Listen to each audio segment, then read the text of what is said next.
From the CyberHub bunker and studio, you're tuning in to the CyberHub Podcast. And now for your host and CISO, James Azar. Well, good morning, everyone. Happy Monday, July 25th, 2022. We've got a packed show this Monday. I hope everyone had a good, relaxing, and enjoyable weekend. We've got a lot to talk about, a lot of things going on with Confluence over the weekend. We'll be talking about that. The new U.S. cyber alliance with Saudi Arabia and Israel starting to show the hit that's coming towards Iran as well. We'll talk about Chrome, TSA's new cybersecurity rules and regulations for oil and pipelines, and SonicWall's critical warning. All that on this morning's show. So before we do that, let's grab our traditional espresso. I've got an awesome single this morning. It's a really, really strong blend. That's why I'm trying it. So single should be good. Coffee cup, cheers.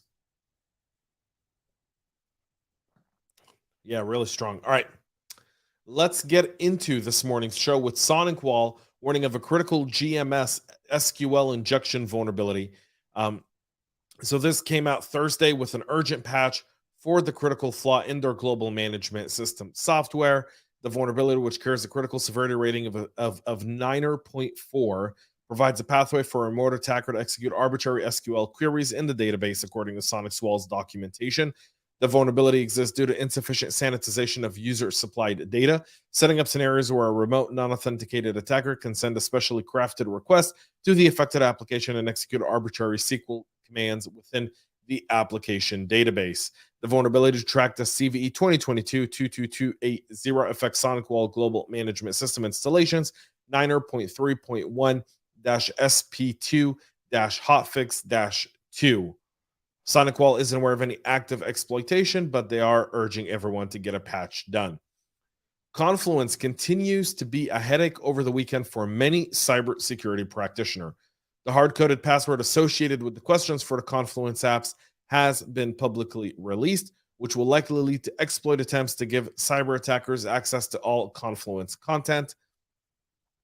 There's much going on around the patch now advice that prompted a public disclosure of a hard-coded password associated with the Questions app that gives a remote unauthenticated attacker a way to log into Confluence and access all content in the broader Confluence user groups. Many organizations use it for project management, collaboration among teams scattered across on-prem and remote location.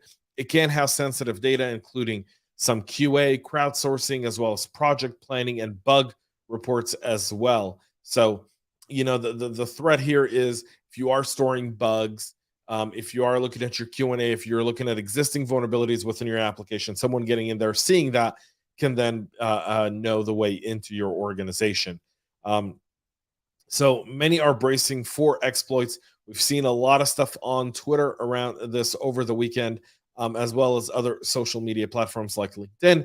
I will say, keep your eyes out for this one. This one is going to have long-term impact. There's several vulnerabilities as well as two other critical ones, CVE 2022-26136 and 26137, which exist in multiple versions of all Atlassian products. These include Bamboo Server and Data Center, Bitbucket Server and Data Center, Confluence Server and Data Center, Crowd Server and Data Center, Jira Server and Data Center, and Jira Service Management Server and Data Center. Patches are on the way. You want to get those patched as soon as possible. A Chrome flaw is exploited by an Israeli cyber firm. Also impacts Edge and Safari. A recently patched Chrome vulnerability that appeared to have been exploited by an Israeli spyware company also impacts Microsoft Edge and Apple's Safari web browser. The Google announced on the 4th of July that it released an update for Chrome 103 to patch the zero-day vulnerability, track the CVE 2022-22904. The flow has been described as a heap buffer overflow in the WebRTC, an open source project designed for adding real-time communication capabilities to browsers and application. Avast, which informed Google about the vulnerability and exploitation on July 1st, revealed this week that this has been targeted in attacks linked to Candiro, an Israeli company that provides surveillance tool, essentially an equivalent of NSO. In the attacks exploiting the CVE, the attacker analyzed compromised devices and only pushed a zero-day exploit to systems that were considered important. Once they gain access to the device, The hackers delivered Devil's Tongue, a sophisticated malware that can allow its operators to steal a wide range of data from compromised systems. This was seen as being used against journalists in Lebanon, as well as targets in Turkey, Yemen, and Palestine there as well. Apple patched the vulnerability in the Safari macOS Big Sur, Catalina, and Monterey on Wednesday, and Microsoft also released the patch on July 6th, fixing the said vulnerability. TSA unveils new regulations for oil and gas pipelines. On Thursday, they officially unveiled revised cybersecurity directives for oil and natural gas pipelines after so much backlash from both industry lawmakers and experts. Rumors of the changes leaked last month caused a stir. We talked about that as well here on the show, which were kind of a follow-up to the Colonial Pipeline breach that happened in May of 21. The first directive forced owners and operators of critical pipelines to report incidents, designate a cybersecurity coordinator, and conduct vulnerability assessments. However, details have not been released publicly, but critical infrastructure experts are coming on and saying that the new rules should be far more